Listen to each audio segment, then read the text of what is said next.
We look at the 3 C's. One is charisma. Can you actually communicate? The Riz. Like, if you did not think we were going to get a Riz reference here. Hey, look, if you don't have the Riz, what are you doing? I don't know. It's not gonna work. Here's what go-to-market teams are missing: proof. That's what I think of every morning when I fire up LinkedIn and scroll through boring manifestos and endless lukewarm takes, because opinions are cheap and proof is gold. I'm Mark Huber, and this is The Proof Point, a show from User Evidence that helps go-to-market teams find new ideas, frameworks, and tactics that actually work today. Each episode includes an unfiltered discussion with the biggest names in B2B SaaS to help me find the proof points that I'm in search of. Hot takes, always welcome. All right, so I'm really excited because we are talking about the state of content in 2024 with 3 very different people who each bring their own unique perspectives. So first up, he's helping every company become a media company as the CEO of AudiencePlus, Anthony Kennada. Anthony wrote the book on category creation, like actually it's over on that shelf, and has an inside view on B2B content from up top.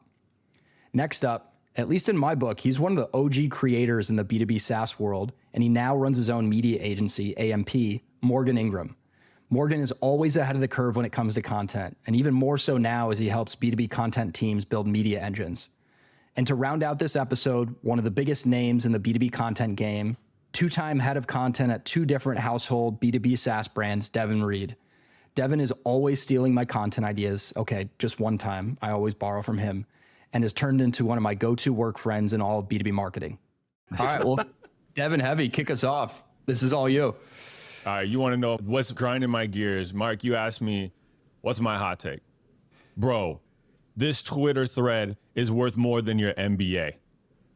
Bro, I went from 0 to 7 million impressions in 6 days. Steal my template. Bro, 99% of salespeople don't know how to cold call. Here's how to really do it. Hey, entrepreneur bro. Hey, marketing bro. Hey, creator bro. Stop the bullshit. Stop the bullshit. We don't believe you. I don't want your fucking template. I don't believe in your stats. And I know damn well, looking at your LinkedIn profile, you haven't done the things you're saying you're doing. So stop chasing clout. Stop trying to hijack my feed with your nonsense. And let's just keep it real in 2024. Let's just talk about the things we know are true. Let's just talk about the things we know we've actually done. Huh? Can we do that? Well done. Performance 10, content 10. Morgan, was that Devin Light or Devin Heavy? That was Devin Heavy. This is what I wanted. I'm already excited. I'm tired of it, man. I'm so excited right now. tired of it, man. I'm reading this stuff on Twitter. I'm reading on LinkedIn like, for a second, wait, am I behind?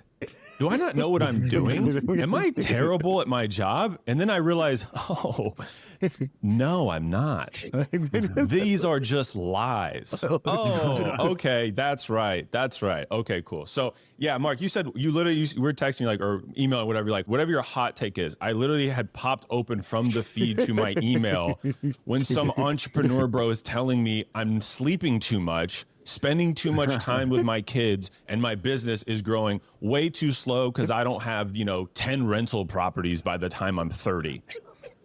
Dude, if you're not making $1 million a day, you might as well quit. That's what I heard. Yeah. Oh my God. You don't have 14 streams of passive income? I can't believe you woke up today. Yeah, dude, I'm tired of that. I'm tired of seeing it.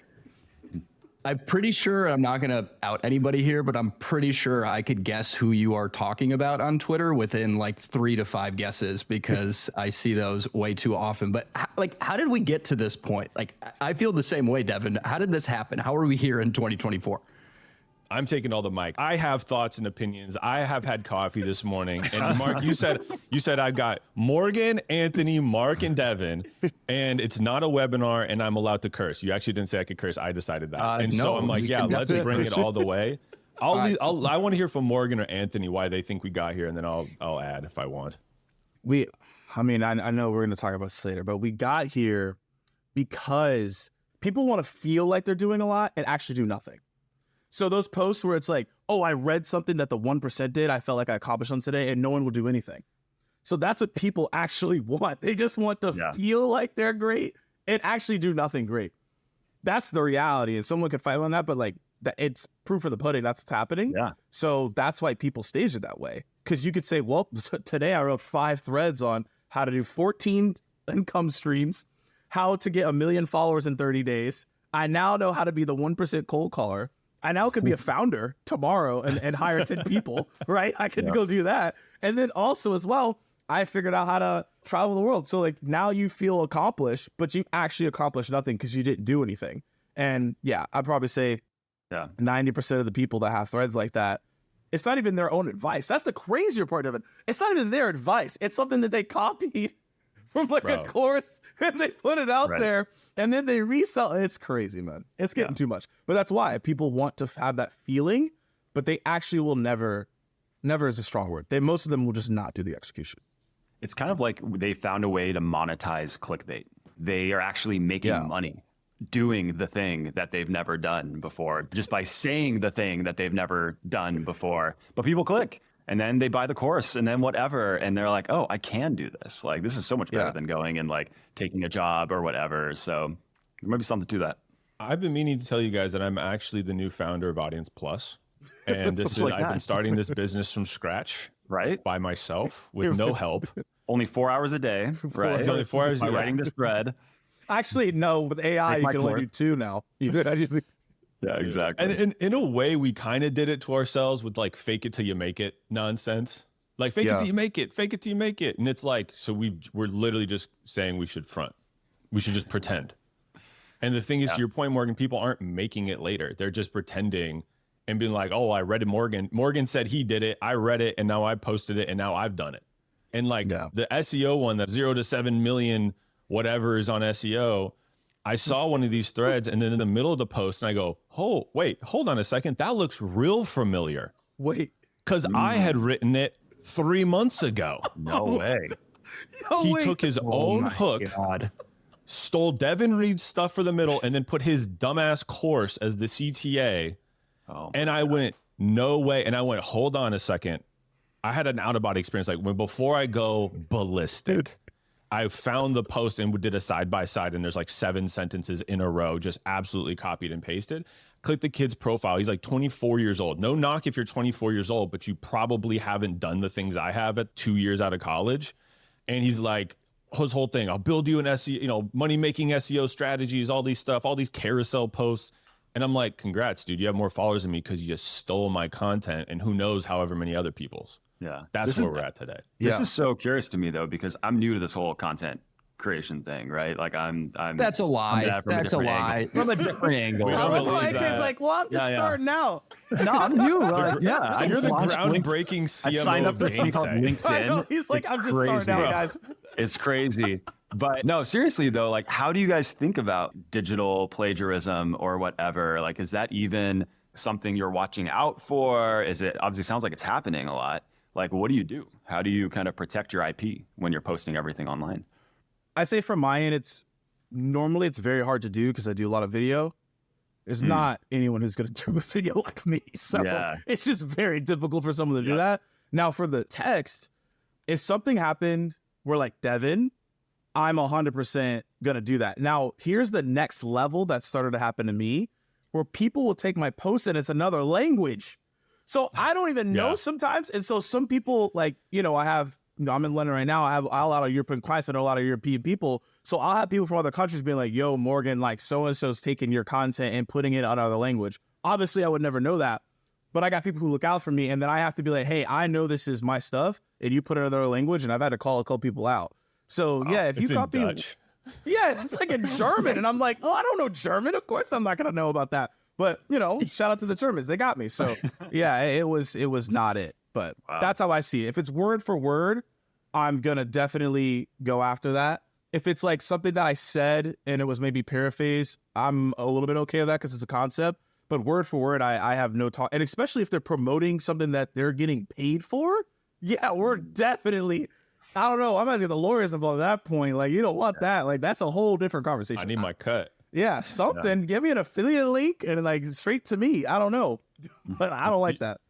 You have a good point though, Morgan, and I'm doing more of it this year. Not just because of the curse-laden rant that I opened with, but like I'm doing more video this year because it can't be copied.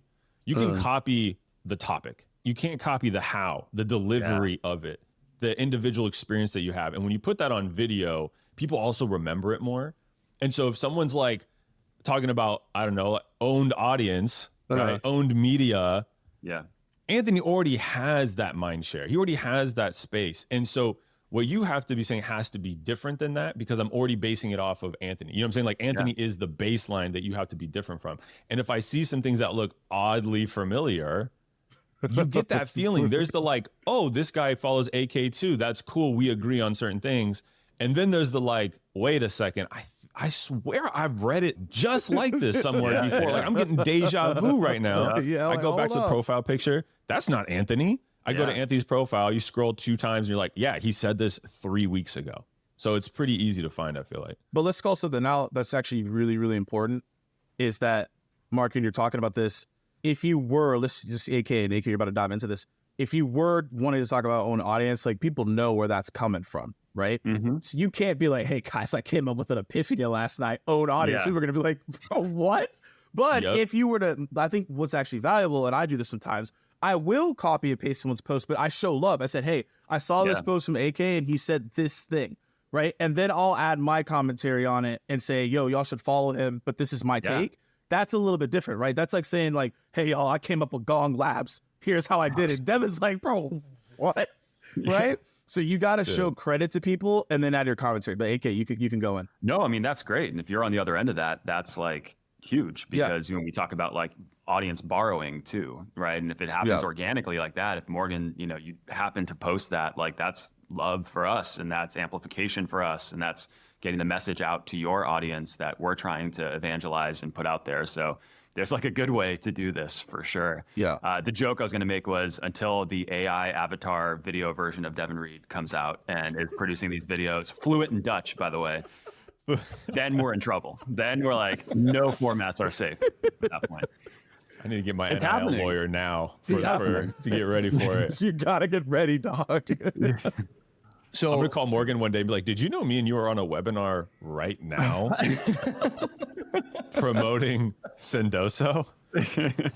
And yet I'm also here talking to you. What's going on? No knock on Sendoso. We like them, but it's like straight Spanish too. It's like Latin market. Oh my God. So a lot of what we've been talking about so far is really what's happening out in the content world, but it's really just a lot of noise right now. So somebody here, and I'm not going to name who, hopefully they remember that they posted this. Someone posted, stop creating for algorithms and start creating for humans. First off, does the person remember that they posted that? Yes. Did we all do it? No. Speaking of plagiarism, same time? Is that me? Thought I did it. It sounds like a bar. Wow, what if I actually plagiarized that from Devin? That would have been like outed right there. Anthony, what does that mean? Yeah, I mean, I think like, and again, the perspective that I bring is like the traditional, like when we say content marketing in B2B, we mean like performance content for the SEO algorithm to like maybe rank your post, to hopefully drive some traffic, and then convert like 1% to 2% of that traffic into revenue or into pipeline. That's sort of like when we say content marketing in the sort of 1.0 sense within the B2B team, marketing team, that's kind of what we're talking about. Every content asset that we're writing, we're optimizing for a algorithm in Google to rank. If people didn't read the post, I don't know, no disrespect, but like I don't think it mattered so long as it drove traffic and so long as people clicked on through to the website. And I think that what we're seeing is the world's changing. Obviously, there's now different algorithms that we're producing content for, LinkedIn being one of them, YouTube, like TikTok, there's so many others. But I think what's really interesting about the next wave here is that when you focus on doing something that people actually want to consume, and that's kind of, I think, what we're doing here with this format, this isn't like a traditional webinar or something of the like, people will want to pay attention. And inherently, there is going to be more value created on the other end of that consumption, because they're like, hey, Devin said that one thing, but that stuck with me all week. Or, Morgan said something, whatever. And I think that's sort of the new chapter is all about value actually being achieved and realized on the other end of that content clip or promotion or full kind of asset. And I think, obviously we're very biased towards saying as folks are engaging more, they're going to subscribe to you directly and they're going to go directly to you. And so in that world, you don't need to optimize around an algorithm at all because you have captive attention. And so that's where I think we're headed. And again, it's one of those things that it's not so like mind blowing, meaning like in the consumer world, they're already there. In the creator world, and then, I'd say Morgan for sure has been years ahead on this one, certainly Devin too, seeing it now make its way into B2B. I think that's sort of the thinking behind the post. I'm curious, Morgan, this is again, like we've talked about, like you were sort of one of the first movers, if not, as far as I know, the first mover in B2B. Modern I think you were the first mover. And just so we're clear, I picked three of you very, very intentionally because of the different perspectives that you have and how you all kind of fit into this content equation. Yeah. So I'm curious from your perspective, what you've been seeing. Yeah. So I'm going to sound like an old head. I absolutely hate that I'm about to say this. But the problem is that a lot of people right now are creating noise, but they're creating noise in a bubble. So they're getting excited, but it's the same people getting excited about the same people. That inherently actually doesn't do anything for you at the end of the day. So when I created content, yes, there's the algorithm, there are things that change, that there is a factor there. But to your point, AK, like the problem that people have when they create content is they're not thinking about going beyond the platform. And I don't know, we've talked about this, like that's the reason that I created content in the beginning, because I was like, how do I get beyond the platform? And how do I get beyond my current role that I'm in? So I'm an SDR, I'm making cold calls. I'm not making friends with these people I'm making cold calls. Y'all already know what it is. If I cold call y'all back in the day, y'all probably be like, okay, Morgan, cool. We book a meeting, you would never talk to me ever again. We ain't getting coffee, we ain't getting nothing together, right? So my thing was, if I create content, I can actually go beyond the platform and create real relationships. So as an SDR, I had relationships with VPs of sales, CROs, founders. There was no other SDR had a network like that where I could be like, hey, I have advice on something. That's the reason why I created the content. I wanted that access. And most people only think in the confines of the actual platform, messaging people, commenting, when it's actually taking the relationships and the content you have to have relationships beyond the platform. So yes, the algorithm is a part of it. I understand that. But the only thing I think about is, how do I make impactful content that it touches people? And so if I ever want to reach out to someone or I want to meet somebody, they already have that connection so I can meet with them in person. And it's almost as if we've been friends for a long time because they already know me. And now I just got to understand and know them. And that's how my career has just grown and grown and grown, is I'm able to build those connections very quickly because of the content that I created. And that's why I chose video actually over everything else, because it's a quicker connection. So we talk about kind of the echo chamber, and I think we're all very familiar and want to get out of the echo chamber on LinkedIn, basically just what you had said, Morgan. So one of the things that I've been hearing about for a while, and I feel like a few of you, if not all of you, are really passionate about, is this notion of becoming a media company. I feel like it's pretty trendy to say that right now. And there are very few companies who are truly, truly doing that. So Devin, what does becoming a media company mean to you? To me, becoming a media company in the honest sense is your business model is based on the creation and monetization of content. That's what it means. So like when I think about my business, The Reader, I have consulting and I have media. The media is I am producing content that is either getting ad dollars or brand deals, right? And it is putting dollars in my pocket. And kind of to what Anthony was saying is like this mutual value creation has to be valuable for me, has to be valuable for them. When you think about B2B companies, and I've also taken this approach, I never thought of it through that lens because I hadn't met Anthony yet. I know AudiencePlus and this kind of like newer narrative hadn't come out yet. I was just thinking, no one gives a shit about my product. No one cares. I sold at Gong. I can promise you no one wanted call recording in 2017, 2018. And so when I moved over to the marketing department, I had a rule: no product talk for 1 year. Go back and read what my team produced. Now, mind you, I wasn't on product marketing. I was top of funnel, brand and demand, that sort of thing. But what I was really thinking is like, look, I'm trying to win mind share so we can win market share. And that means putting out content that is valuable, whether you use our product or not. And so that's why we're doing videos, we're doing written, we're doing audio, because we know some people will never show up to a webinar. Some people will never click play on a podcast. But if you can have a distinct point of view, provide immense value to your niche audience, over time you can scale to different formats, to different channels, and then you start to build a content powerhouse where all people are doing it. To your point, Morgan, they're reading you on LinkedIn, but they're talking about you on Slack. They're hearing you on a podcast and they're talking about you at an event. That leap from like digital to real life, That's really, to me, where the magic is. Very few teams get there, but you have to invest in that media first before you can even have that opportunity, because no one's coming up to Morgan and being like, hey, did you read XYZ's new product one pager? Like, it was a banger. You got to peep it. Like, no one's doing that. No one cares. Yo, it's slapped. Yeah, but if you say, hey, did you see that stat that AudiencePlus came out with and about this? Now you're starting conversations, you're leading conversations, or you're at the center of existing conversations. That's, to me, what it means to be a truly successful media company. Something I reflect on is like, what's the newness here? What's the newness of this trend? Part of it, I think, is the language we've used, I think, in B2B for a while is like thought leadership.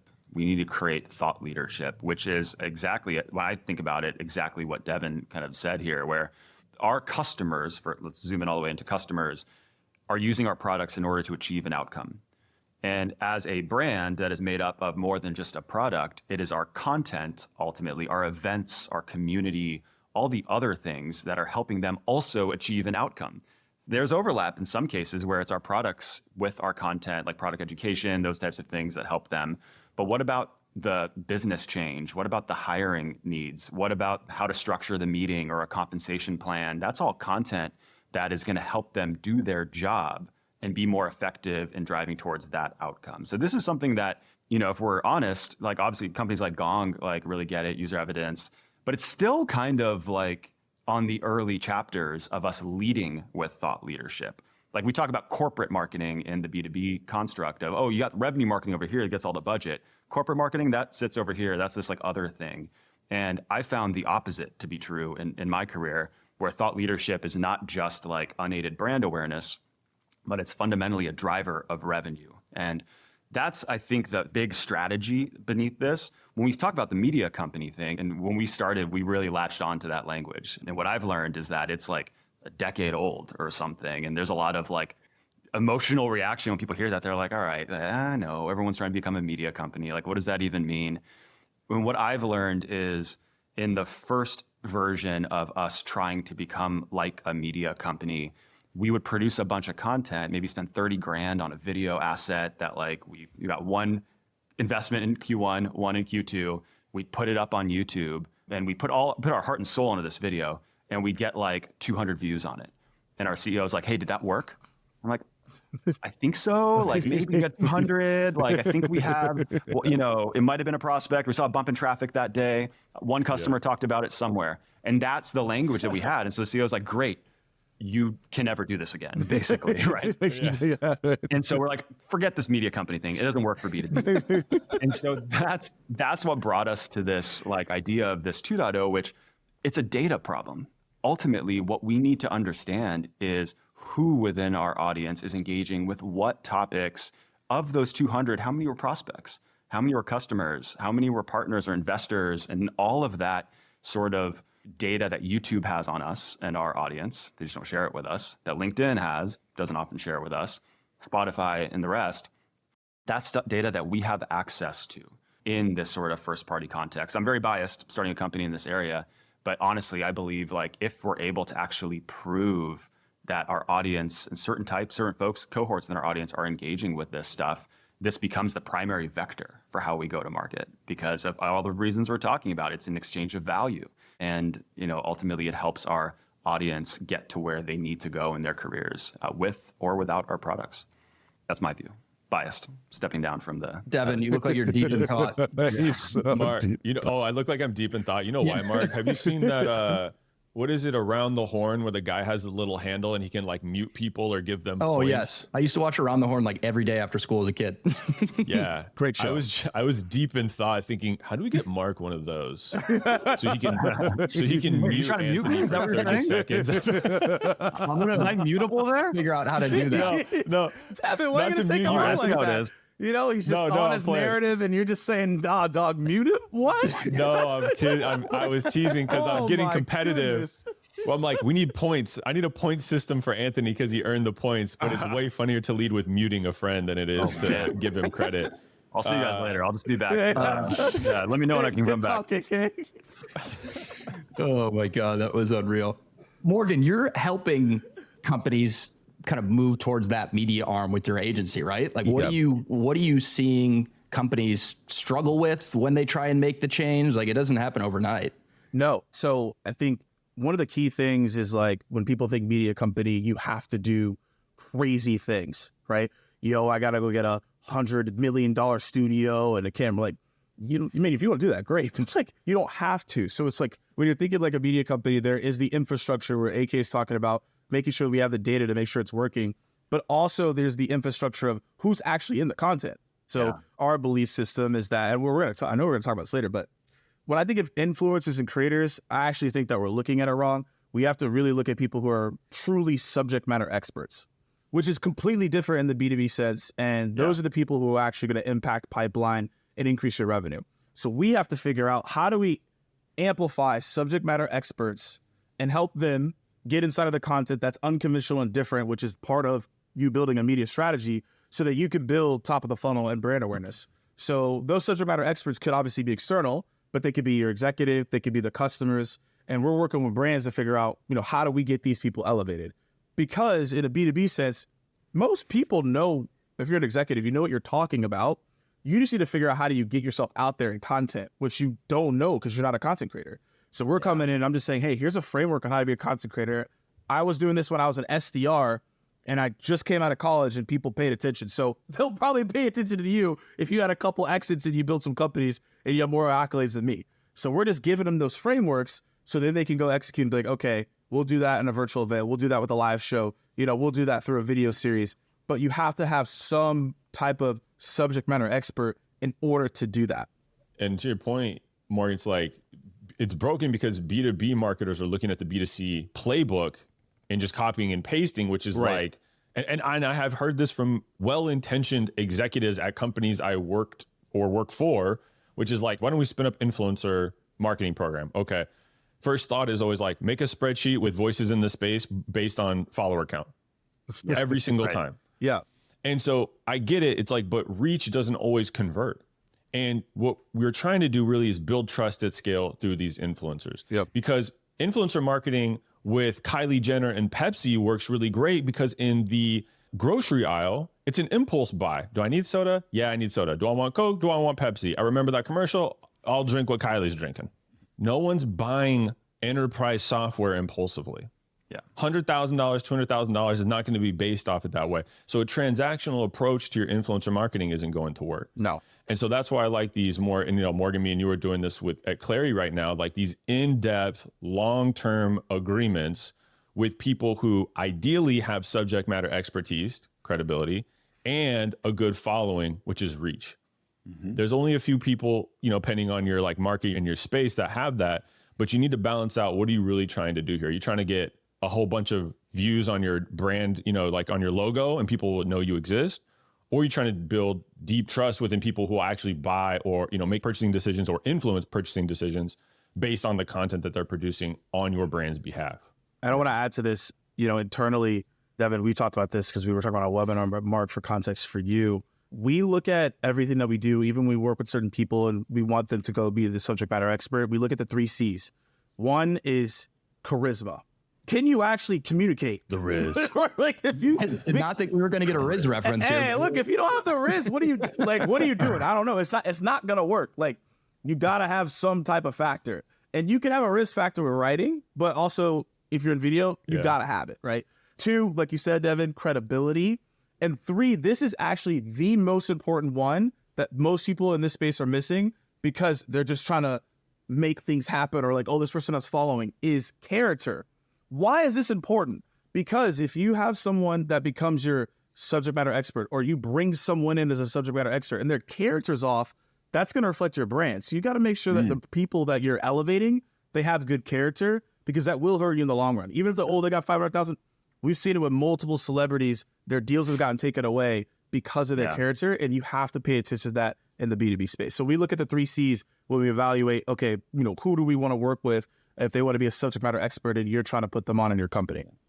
Morgan, I'm curious because you didn't say there's no 4th C around reach there, which is something that I'm thinking about a lot, because I love this idea of saying, who are maybe not the loudest voices online today, but are the experts that have something credible to say. We opened up with Devin's hot take, the people who have done it, right, have done the job before. Yeah. But they don't know how to be a creator. Or they don't know how to like put themselves out there. They might have charisma. They just don't have the camera or whatever, right, to like get started. Would you advise folks, brands to like do deals with those types of voices as well, who may not have the built-in distribution, but you're getting the expertise, you're getting kind of the right story told? How do you think about that? Yeah, so I was just talking to a client about this 2 days ago, so very timely. So what I was saying is like, okay, we have your subject matter experts, they got the 3 C's, but there are people out there that have like 5 to 20,000 followers right now that they just need a platform and they would probably be solid in the next couple of months.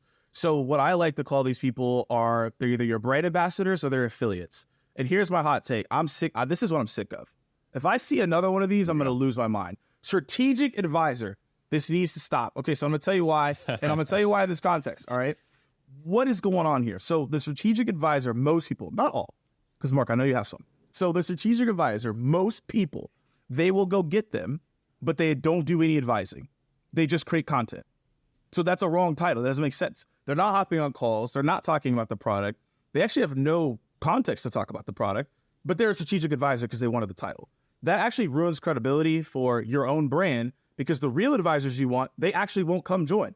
I've heard this behind the scenes multiple times. Like, hey, I see that you have these strategic advisors that aren't advisors. I actually don't want to be on the advisor board.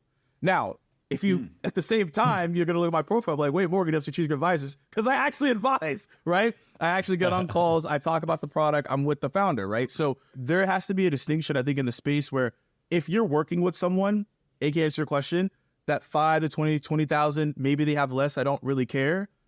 That's an affiliate. That's a brand ambassador. And you could pair them with their subject matter expert, because guess what? If I'm an up-and-coming content creator and I want to talk about content strategy, and Devin, let's say, for example, is working very closely with this brand, and I have 5,000 followers, and a company comes to me and they say, hey, look, we won't be able to pay you the same as Devin or whatever, but here's a couple things you could do as an affiliate, but I can do content with Devin. Guess what? I'm going to go do that because I want to get closer to that top. So there's ways you can get these brand ambassadors and affiliates, but I don't like that they're called strategic advisors. I think it completely ruins the space. So Mark, you can come after me. We can have a back and forth. So that's my context. Yeah, not going to come after you because I actually agree with everything that you said, because I've been a strategic advisor at companies who did exactly what you just said. So what I did, not to derail this totally, but when I was building out this advisor program at User Evidence, I talked to other people in our space. I figured out, what did they like when they were a strategic advisor? What did they hate? Like, what do they want to do more of? So the little advisory board that I've put together, like, I've actually built out a true advisor board where I'm sending weekly updates. I'm giving them all the context of what's going on in other parts of the business. I'm saying, hey, I'm stuck here. Do you have ideas? I don't want to just treat people as like little brand ambassadors who are shouting us out on LinkedIn, because that's what everyone's doing right now. Yeah, and they all have templates, and they've never used the product. I'm sick of it. Hey, steal my template, bro. Steal my template, bro. Come on, bro. I'm going to Download lose my template. mind if I see all the strategic advisors announced on the same day, and I know they're not actually advising. I'm sick of it. And so I advise for Anthony's company, and I either have an advisor. We should check my LinkedIn. I either have an advisor, or I would rather have the specialization on there: marketing advisor, content strategy advisor. If I see that on someone's profile, I go, oh, they're real deep in that niche. Yeah. Like for you, Morgan, like, sales advisor or media advisor, like, to me, that means more than strategic advisor. Because, hey, guess what? Here it is. If you're an advisor, you should be strategic. It's implied. What about non-strategic advisors? I'm an athletic athlete for Nike. I'm an athletic athlete for Adidas. Like, hey, we get it, buddy. We get it. Okay. And we also see that you have 70,000 followers and you're just posting once a month for this company. We're not that dumb. Yeah. Oh my God. But yeah, I mean, Morgan, that's really what I've seen plenty of companies do. I think a lot of them are curious about what to do in this creator or influencer marketing space. And oftentimes they just default to, that's what I think that I should be doing if I want to test the waters out here. So I see it time and time again, and I'm sure you all do too. It's also on the creators to understand that they have to make sure that they label themselves appropriately. So I'm also going to put this on the creators too. Creators need to do their due diligence at the same time. I know creators right now that are just like not reading contracts, not paying attention, like signing things that don't make sense. Like, y'all, you have to also do your due diligence, which I'm going to go on a little soapbox here. A lot of these people are in sales. So you're not even reading contracts and you're in, like, it doesn't make sense to me. This is ridiculous. So get it together and understand that there's distinctions, because that will make you more credible, right? There's no way you could be a strategic advisor and doing it up to that level. I would say make sure you understand your distinctions of brand ambassador, am I an affiliate, am I a strategic advisor? And I think the highest level, which I only do with select brands, like, you know, with Devin work that we do, is like a subject matter expert integration where I'm super deep in the company. I know the product, I know what's going on, I'm in the roadmap, but I can't do that for everyone. But that's how a lot of people should be thinking right now. But if you're like, I'm just going to stack up my strategic advisors and act like it's Pokemon, you're going to get cooked. Like, just stop. I'm trying to help y'all. Don't do this. Oh, I just looked and made sure that it does say marketing advisors for all the advisors that I brought on. So Mark, double checking. Tag Mark. He's like sending DMs. He's like, hey, man, can you just change? I know this isn't going to make any sense. Can you just change it from right strategic advisor to marketing Morgan's advisor? cooking up a post and I don't want to catch a stray. No. So, Anthony, I'm going to throw this over to you. When you were first launching and really announcing Audience Plus, I didn't really know what Audience Plus was, but I saw all of these advisors that you had, and I was like, there's way too many people that I respect involved for there to not be, you know, up to something good. So what was the thought behind that, and kind of share what you can? Yeah. See, I was hiding behind the mute button and y'all were talking about this a little bit. I'm like, got my phone over here. I love you, AK. Devin messed them up. I'm sorry, bro. I went too hard on accident. No, you're good. You're good. Here's the thing. Maybe this is a taxonomy thing, because it's not advisors for the most part. It's probably closer to affiliates, as we would be called. By the way, we have advisors for sure, and Devin's one of them. But like, the approach that I took came from kind of a different mindset. And so walk with me through this. The advisory agreements of the past, in the classical sense, fell under one of two buckets. One, we're going to give you like a big chunk of equity to like be a part of this team, basically, like weekly strategy meetings, like monthly advisory board sessions, whatever it is. Like, you got to do the work to earn that equity. And it's typically a decent sized option package. But for most people, you don't have the bandwidth to, like, you got a full-time job and maybe like, you know, obviously a family at home, several other kind of commitments. You can't like take on this like massive level of effort. Now, the other side of the spectrum, and some of you guys might have seen this, hopefully Audience Plus isn't one of them, but like, you sign the advisory agreement, you never hear from them again. And it's like, I don't know what's going on, but like, I signed a thing, to your point, Morgan. I may not have even read it. I don't know, but I got a Carta thing, so I'm sure there's something there. Like, that's sort of the other end of the spectrum. Hey, those Carta emails hit, though. When you get that, hey, you got more shares. Like, Hey, look, man. Yeah, you're like, I did it. But to me, and I can't take any credit for the strategy. Sendoso, actually, Chris, I learned so much from him. He pioneered, I don't know what the official name for it is. I refer to them as micro advisors, but affiliates might be a better name for it. And I will now check after this.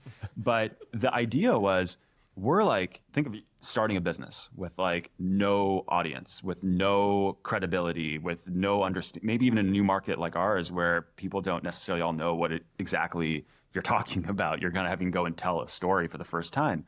You can do it several ways. You could like launch it on Product Hunt, do it like demo day, like build a wait list or whatever. And that's like the product led maybe path to like launching a company.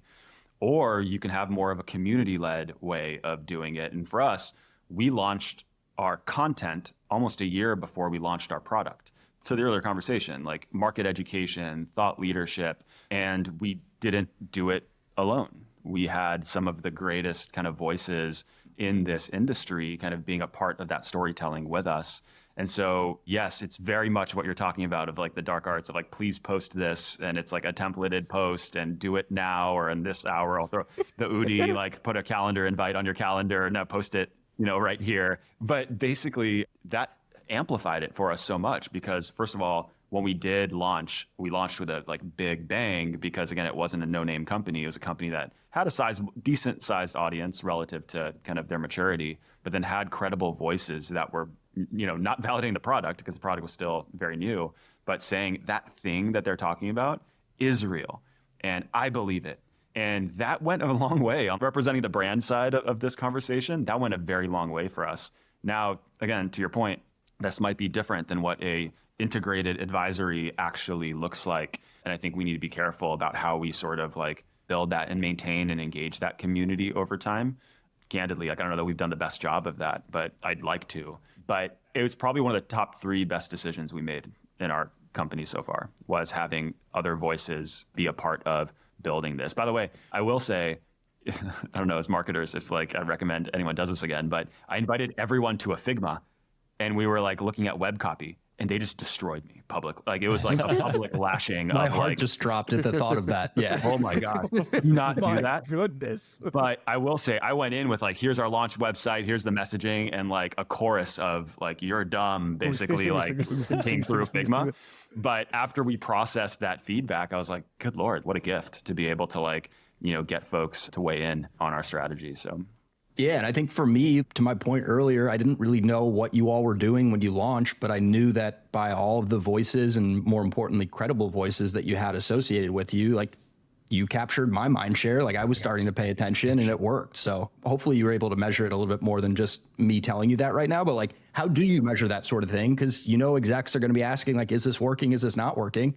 Yeah, different, I guess, sets of goals. For us, our like top level metric that we look at is subscribers. And so are people subscribing directly to our content? We're amplifying our content on LinkedIn and all these other networks, but are they going into clicking on into AudiencePlus.com, engaging with our content there, and then hopefully subscribing? And so that's really for us the top of funnel, if you will. When I was, again, forget about our current product, but even at Gainsight, it was when folks opted into our thought leadership. They attended an event, they registered for a webinar, they downloaded an ebook in the old case, the white paper that slaps that Morgan was referring to. Like when folks like get into our funnel through best practices as opposed to a product demo, that's how we sort of started the relationship.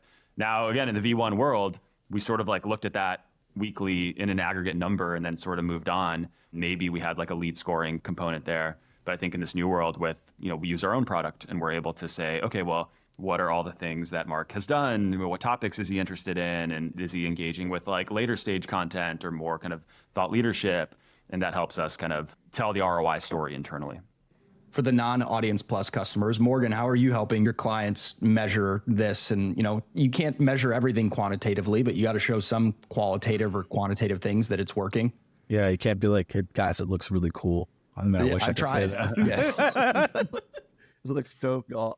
So there's like 3 levers. So there's the tangibles and the intangibles, but again, within those 3. So number 1 is, as what everyone cares about, is pipeline. So there's different ways of looking at that. The most simple way is for every person that we work with, we have just a tab and it's just basically like, how'd you hear about us? So we put like, okay, was it through Morgan? Was it through AMP? Whatever that may be. So we add those pieces in there. Another thing that we look at, I know Devin, we've done this, is like, okay, how many actual like signups did we get from the webinar we did, right? And I know, Devin, you can speak to that when it turns around to you. So those are ways that we look at pipeline across the board. Number 2 is like, what is your social lift? So when we start working with you, are you getting more LinkedIn followers? Are people talking about you more, let's say through Slack, or for example, like, are the people that we're working with directly, are they getting more engagement, right? Are you getting more engagement in the newsletter? Are you getting more people, right? So that's the way that we look at it. And the third is the intangible, which is just the overall brand awareness.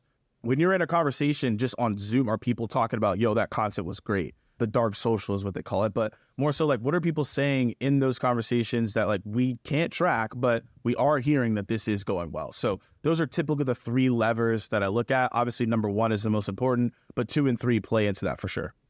Devin, how does that stack up to like how you thought about measuring this before you started working with Morgan? Yeah. So like, I mean, yes. And like, just the way that I look at it is pretty straightforward. Is like, look, are we getting audience growth and are we getting pipeline growth? Those are really the 2 things that I care about. Content engagement, you could argue, is like the second. Like, are we getting more people to show up to webinars and such? Because that's kind of like the intermediary between audience and pipeline. But what I'm looking for is through those 3 lenses, but primarily through the pipeline. Like, obviously, that's what matters most right now. And so when I'm evaluating different creators, influencers, whatever you want to call them, to work with, the first thing I look for is the credibility. Number 1 thing is credibility. If Clari plus Devin plus Morgan is on a banner for a webinar, is that better look or a worse look than just Devin and Clari, candidly? Like, is that a better or worse look? So are you making my brand more credible? So that's the first thing. The second is like, do you got reach? Can you get me more people, please? Because I need that. And so it's like, all right, can you help our following grow? For sure. the way that I really look at it is like, hey, if we do Morgan's a good example. If we do a co-branded, PDF, and by the way, I will gate the hell out of some content. I don't care what anybody says. If the content slaps, I'm putting a gate in front of it because I'm growing my email list and I'm monetizing it. So anyway, I'm just going to throw that in there. But, and then, or a webinar, or a virtual event, whatever you want to call it, like, will more people show up?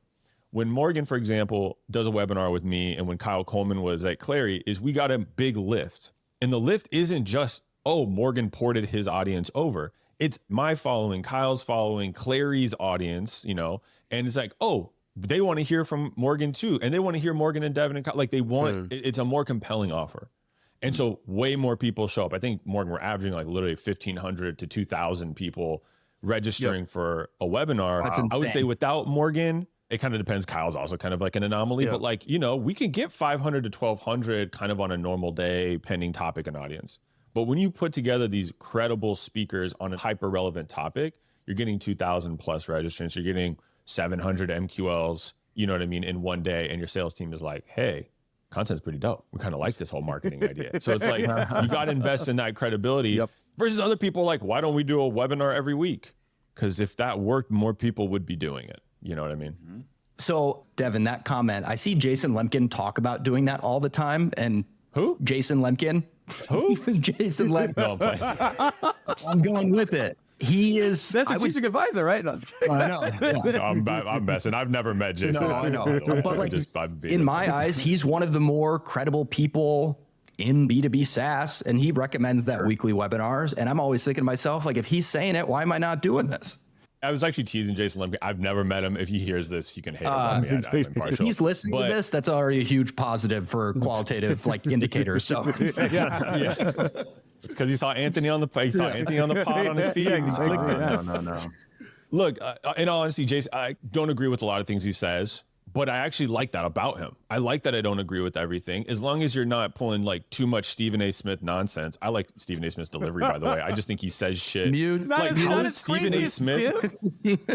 How are both of them? Literally, they're in the news every week on some dumb stuff, like the dumb ideas that we choose not to say in our heads. Those guys are amplifying. Anyway, I'm not saying Jason does that, but I like that he does say things I disagree with. Right. So here's the thing. If you say every B2B company should be doing a weekly webinar, you are wrong. If you say the weekly webinar can be extremely beneficial for companies who are at this stage with this, because I've done it before, then yeah, of course, that's a great idea. Yep. Watch out for the superlatives, the nevers, the always, the guarantees, all that stuff. No, it's not true. I believe in thought leadership, but if I sold a transactional widget, I probably wouldn't need a whole lot of thought leadership. I could probably get away with something else. So you got to decouple the person giving the advice and the scenario, the context of that advice, and go, hey, does that make sense for me? Does that make sense for where I'm at? Right. But of course, you get more clicks and followers if you just kind of say brazen stuff, purposefully or not. Not that Jason does it purposely. Again, I don't know. I'm going to clip this and send it to him right away. All right. So, Devin, I will never be allowed to SaaS here. If I try next year, I'll get stopped at the door and be like, yeah, you thought you were slick on that podcast. Oh my God. So Devin, you let us off on your soapbox. Morgan, I think you got on and off your soapbox like 3 or 4 times. Anthony, you have not gotten on yet. So why don't you close us out with your hottest take of everything that we talked about leading into 2024? What makes AK angry? I want to see a pissed off AK for a second. I'm not passionate. Well, let me think. So the people in the comment section need to calm down. It's one thing if you're like uplifting other people, or you're like saying yes, or I respectfully disagree, but I could post like, hey, the sky is just blue today, and they're like, how dare you? Like, how dare you? The sky is aqua, and getting into that whole thing.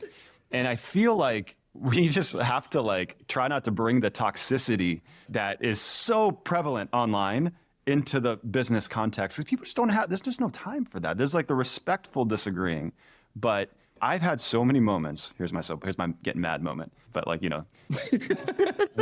I'm like, do I respond to this person?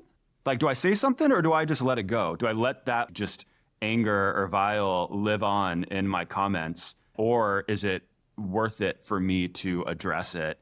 And there have been some times where I have addressed it and it's almost never been a good outcome. And so what I'm learning is let it go. Like, let it go. You're always going to have someone that's going to say something, especially the closer you get to good controversial, not controversial for the sake of superlatives. Let me add some time. I want to agree. I want to give an example, but here's the tip. Honestly, for real, embrace that. Yeah. Embrace people in the comment section who are wrong, who disagree, because it's giving you traction. Yeah. You're still starting a conversation. Example, yesterday, I posted an email template on the internet. And I said, this 42-word template has helped me, True facts. Tell me there wasn't multiple people arguing how many words were actually in the email template. Some got 41, some got 43, some got 44. And I went, okay, first of all, let me recount because I'm not that good at it. And I'm like, nah, still 42 or whatever I initially posted. And people are arguing about how many words are in the thing. And I was like typing out like the reply and I went, dude, who cares? Yeah, just keep talking. As long as you're as long as something's happening on the post, it's a benefit. And so it's like, it doesn't matter, to your point, Anthony, if like the sky's blue or whatever, people will find a thing to argue about. Embrace it. If you're listening to this, embrace that. It's actually really good. You just have to detach yourself from the emotional reaction that can happen, you know, when you're reading that about your work. That's right. Yep. Guys, I would love to keep going. I promise you that, but we are right at time here. This was awesome. We'll have to do another episode in a couple months with Jason Lemkin. And then once I figure out the mute buttons that you typed in, and then we'll see how it goes. But appreciate having you all on. This was great.